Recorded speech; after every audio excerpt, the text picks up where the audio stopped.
habang naglalakad at papunta sa ating sa MRT. Ay, ano yung mayroon doon?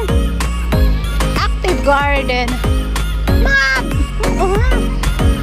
Agoy, puntahan namin yun mamaya. Kasi nga, hahatid muna namin yung aking kaibigan. Oo nga, ano meron dyan? Mga playground? Family zone. Which is maganda. Ito guys. Hi! Pahay-hay naman ako. O, diba? Maraming mapupuntahan dito. Kailangan yung isang araw mo, hindi mo talaga siya malilibot lahat. Yes. Lalo na kapag may mga curfew kayo, ganyan. So, hindi mo talaga siya malilibot lahat. Ayan guys. So, may Flower Fantasy, may Cloud Forest, Flower Dome. Ayan guys. Dito lahat. But, syempre, kailangan bumalik ka dito ba? Para makalibot. Oh, dati na mo may mga nagbabike din. O, diba? We're lucky because hindi siya nag-rain. Well, tawa yung mga kaibigan ko sa akin eh.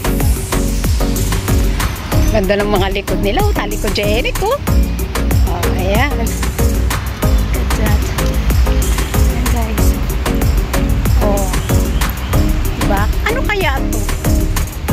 Ilang-ilang? I don't know. Diba?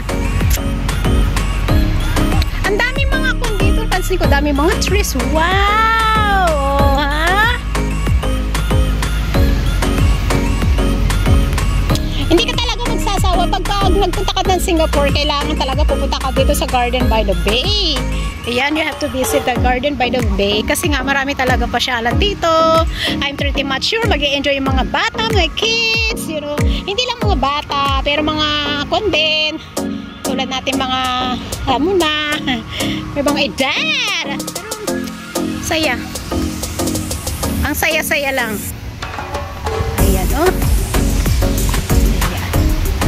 Guys, alright, thanks for watching everyone. Salamat po sa inyong lahat sa walang sawa ninyong pag-support kay Panda. Ayan, so I love you all. God bless, ingat. Thank you po sa ating silent viewers, OFW members, super chatter, at sa ating all YT friends, supporter, family and friends. Thank you so much. Bye, ingat. God bless.